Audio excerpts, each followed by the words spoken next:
Nós saudamos a todos que estão conosco com a paz do Senhor. Estamos dando início a mais um Família, um projeto de Deus.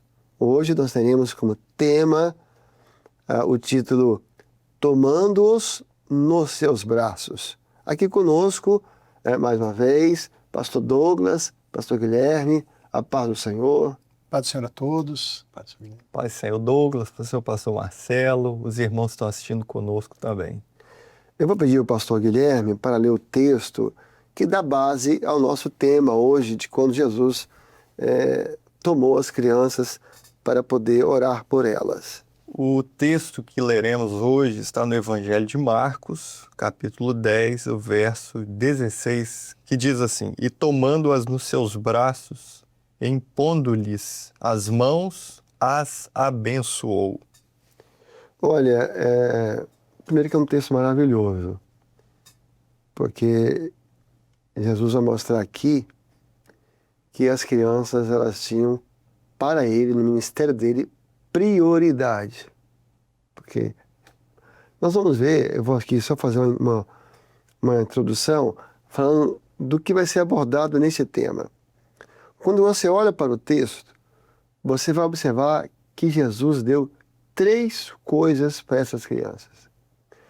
Ele deu tempo, ele deu colo, ele deu oração. Porque hoje, né, Douglas, antes de entrar muito no tema, todo mundo quer uma receita. A receita para o casamento feliz, os 12 passos para um filho próspero. É que todo mundo busca uma receita. E há muitos livros falando, e livros bons, inclusive. Mas está aqui uma receita na palavra. Você quer saber qual o segredo para ter um filho que seja uma bênção, para eu criar bem meu filho? Dê a ele isso aqui: tempo, colo e oração. Não é verdade? Bom, glória a Deus.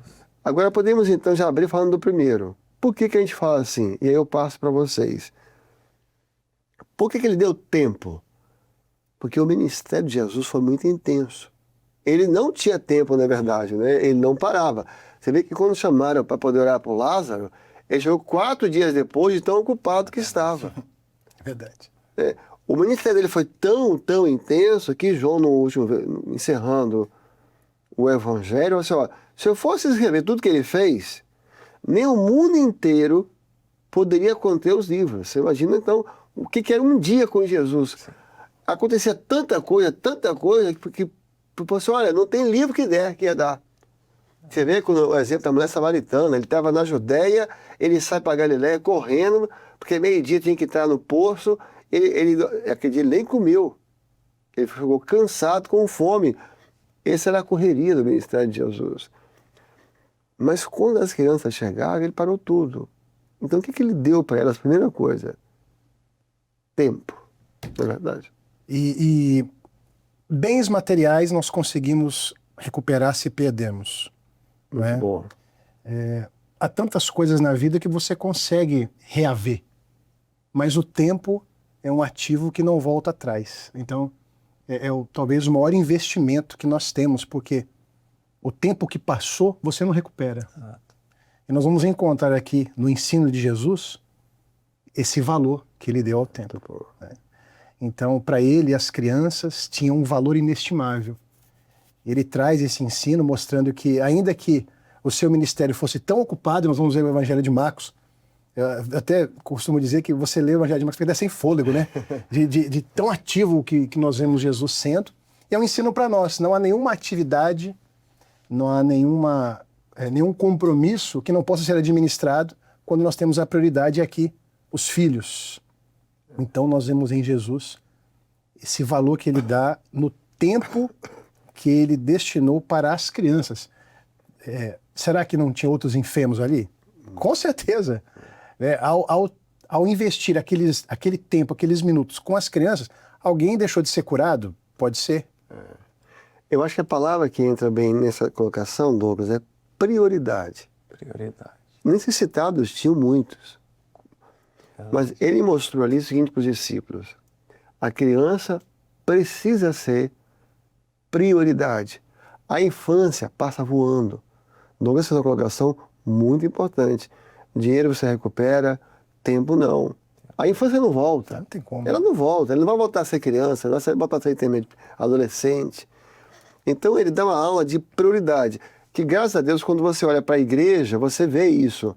Você vê isso no ministério de Jesus e você vai achar isso na obra. Glória a Jesus. Os primeiros bancos da igreja é deles, porque é prioridade. Prioridade. Eles não estão no fundo, numa sala escondida, eles estão lá na frente. As crianças cantam em todos os cultos. Por quê? Porque são prioridade. Então a obra tem dado prioridade. O Senhor tem dado, agora o Pai também tem que dar. Então para cada pai, para cada um de nós, os nossos filhos precisam ser na nossa vida prioridade.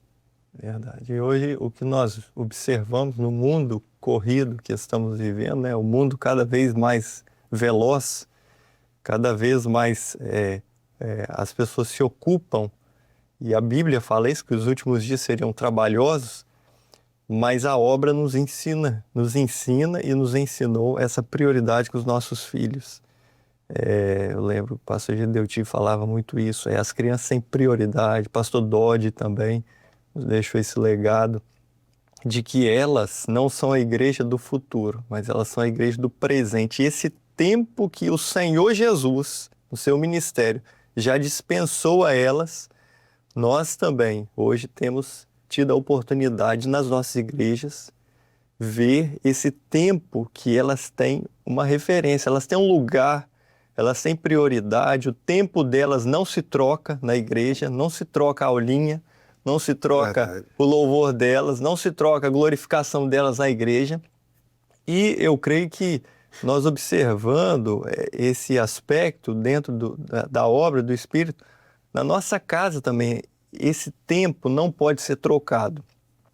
Ou melhor dizendo, como até nós conversávamos aqui, às vezes você vai ter que renunciar a algo para dar tempo a seu filho. Se você colocar na agenda, todo dia ou todo sábado, às vezes não vai dar certo. Mas você cria o tempo, como nós conversamos aqui, você cria a oportunidade. Às vezes sobrou ali, sobrou não, mas abriu-se uma porta durante o dia para você conversar com ele, para você brincar, para você dar uma atenção. Você não pode perder, né? Nós não podemos perder essa oportunidade, porque é o Senhor que está abrindo. E Ele nos ensina, como naquela ocasião ali, os discípulos não queriam abrir esse tempo. Eles tinham as preocupações ali. Eles tinham naturais da vida, né? Natural, não foi? Eles repreenderam. Sim. E Jesus não. Jesus abriu a porta ali para que o tempo fosse dispensado a eles exclusivamente. Não é? É porque a sensação que dá dos discípulos é como se fosse assim: nós não podemos perder tempo com as crianças. Tem coisas porque mais importantes. Tem muita coisa para ser feita. E você não está perdendo tempo, você está ganhando. É verdade. A palavra que o Guilherme falou é muito importante. Eu acho que muitos pais, quando falam assim, não, eu não tenho tempo, eu trabalho muito, eu estudo. Esse pai não está mentindo, ele realmente não tem tempo. Mas o tempo se cria, porque o tempo envolve uma palavra, escolha. Você vai ter que fazer uma escolha. Alguma coisa você vai deixar. Ah, não, agora se nós só formos brincar com nossos filhos, quando tiver um sábado livre, quando tiver um domingo, uma noite sem fazer nada, aí isso quer dizer o seguinte: você dá o resto, você dá o que sobra. Olha, é muito difícil isso dar certo. Filho requer tempo. Você escolheu ter um filho, Deus te deu um filho. Filho requer tempo. Filho requer dedicação. É fácil ser pai? É fácil ser mãe? Não, não é. É maravilhoso. São coisas de palavras diferentes. É maravilhoso. É uma das maiores coisas da vida. Mas dizer que é fácil, aí também é outra coisa. Porque é uma grande... Então, você tem que conseguir fazer as escolhas certas e criar esse tempo. E aí digo, né, até mais, né, Douglas? Que esse tempo, e aí eu digo para todos nós, não é o tempo só do relógio. É o tempo com qualidade. Porque você vai ficar com a criança, mas você não está lá. Porque você está pensando o tempo todo outra coisa. A criança vê que o pai está, mas não está. Você está lá, mas está no celular o tempo todo. Você está, mas você não está. Então, não é tempo só você contar no ponteiro, é o tempo real, vivido. E esse tempo, até o pastor falou, tempo de qualidade, é o tempo em que os laços ali vão ser construídos, né? Como nós falamos no início, esse tempo é um investimento que você vai colher o resultado dele no futuro. Você vai passar ali o tempo de qualidade com seu filho, e nesse tempo de qualidade você vai ensiná-lo, você vai instruí-lo, você vai corrigi-lo, né? Você vai amá-lo, você vai assisti-lo. Então esse tempo de qualidade é muito precioso. Nós ficamos com o telefone na mão e o filho brincando, não é muito útil, né? Não é um tempo de qualidade, é de baixa qualidade. Baixíssimo. E os filhos, as crianças percebem quando você de fato está. Exato, com certeza. Você se envolve, você brinca, você conversa, você entra no universo dele. Porque muito desse tempo de qualidade é nós entrarmos no universo dele. Né? Olhar o mundo com os olhos dele. Para ele vai entender quando nós entramos nesse ambiente dele. E, na verdade, se o pai observar bem, e todos nós, né? Essa questão de você vai gastar no bom sentido, né? Que você vai ter que ter tempo para o filho, nem é tão opcional assim. A questão é quando você vai gastar tempo com ele. Você vai dedicar tempo ao seu filho quando ele é criança ou depois quando ele for velho e der problema? E tiver que buscar uma delegacia, tiver que internar, tiver que passar horas e horas cuidando de um menino que está com problema. Então, esse tempo vai ter que existir. Ele vai existir de uma forma ou de outra, ele vai acontecer. É muito melhor você gastar sempre, eu digo no bom sentido, você dedicar tempo na infância, adolescência, do que você ter que dedicar tempo com problemas graves depois de mais crescido. Então é melhor agora. Como a gente sempre diz, né, Douglas? Você vai lembrar dessa frase. É mais fácil construir uma criança do que ter que reformar um adulto. Verdade. Porque construir é uma ação. Você reformar um adulto tem duas ações. Você tem que derrubar e construir de novo. É muito mais trabalhoso. Então, e outra coisa, quando você tem que dedicar tempo ao seu filho, você está mais novo. Obviamente, vai dar uma questão de... Obviamente. E se você vai ter que deixar para gastar lá na frente, você já não tem mais a mesma idade. Talvez nem consiga. Talvez nem consiga mais. Talvez fosse a hora em que você precisasse ser cuidado, ou colher os frutos, e você vai já mais desgastado pela vida, mais cansado pela vida, tem que dar um tempo que você não quis aqui. Eu estava aqui pensando, quando falo de tempo e qualidade, o tempo que Jesus dispensou a eles aqui, a palavra não relata que quanto tempo foi, mas ela relata os atos. Então, o momento que você estiver com o seu filho, às vezes podemos pensar assim, eu preciso de 3 horas. Não, às vezes é 10 minutos, mas os seus atos... A profundidade dos atos. Os seus atos com ele vão consolidar como se você tivesse ficado 3 horas com eles. É verdade. Os seus atos ali, o amor, o ouvir, o falar, ou às vezes até o brincar, não é? O dar atenção, porque aqui Jesus deu atenção. Ele se voltou para eles. Não sabemos quanto tempo custou isso aqui, mas os atos de Jesus moveram todos que estavam ali, tanto é que a palavra registra esse fato, né? Para nos ensinar até. Então, os atos são porque fortes. É o momento. É o momento. Você vê que pega as suas lembranças, todos nós, a lembrança que nós temos com nossos pais, os momentos bons, você lembra de um momento. Exatamente. Não é? Nossa, às vezes você lembra, aquele dia, você lembra do dia, sim. Você lembra daquela viagem, mas também tem isso, mas muitas vezes são momentos pequenos, interessantes, e às vezes momentos simples. Eu lembro meu pai na garagem me ensinando a fazer um movimento com a bola, aquilo você nem sabe por quê, né? São coisas até assim, difíceis de entender, mas eu acho que pelo algum valor emotivo que tinha ali, aquele momento, que são frações às vezes, Sim, frações. Fica. Muito bom. Fica, Verdade. aquilo fica. Eu acho que uma palavra que a gente poderia também falar um pouco é a palavra equilíbrio. Equilíbrio. Todos nós temos tendências a trabalhar muito, as questões da casa do Senhor. Eu acho que tudo passa muito por um pouco de equilíbrio. Há uma frase que é falada, agora é um ponto sensível de abordar. Eu vou falar uma frase e que não estou dizendo que ela está errada, basicamente trabalhar essa frase. Que você chega assim e fala, não, primeiro a obra, depois a família. É uma frase que tem que ser ter muito cuidado com ela, porque será que a criança tem maturidade para entender uma frase dessa? Será que a própria esposa vai receber bem? Eu acho que eu acho mais delicado essa frase, eu estou colocando aqui para nós meditarmos juntos, inclusive quem está assistindo. Lógico que a frase a gente entende o sentido dela, Sim. e tem texto bíblico e tudo, eu não estou querendo ser tão específico. Mas no sentido mais espiritual, será que realmente existe essa separação? A obra e a família? Porque, na verdade, a obra, a família, a nossa família faz parte da obra do Senhor na nossa vida. É a primeira igreja que nós temos. É a primeira igreja. A família está dentro da obra e não fora, como se fossem duas coisas. Faz sentido, né? E até o próprio texto de Eclesiastes diz que há tempo para todas as coisas. Acho que o equilíbrio, muito bom. O equilíbrio em relação ao tempo está instruído pela palavra. Existe o tempo de fazer a obra, existe o tempo de cuidar dos filhos, de maneira que com sabedoria se edifica a casa. Então, com a sabedoria do Senhor, é possível equilibrar todas as coisas, né? Mostrar que cada compromisso tem a sua prioridade e a sua hora, né? Para que tudo seja feito com diligência, com responsabilidade, mas não deixar um ou outro. Na verdade, são coisas que se completam. E não havendo equilíbrio, nada falta.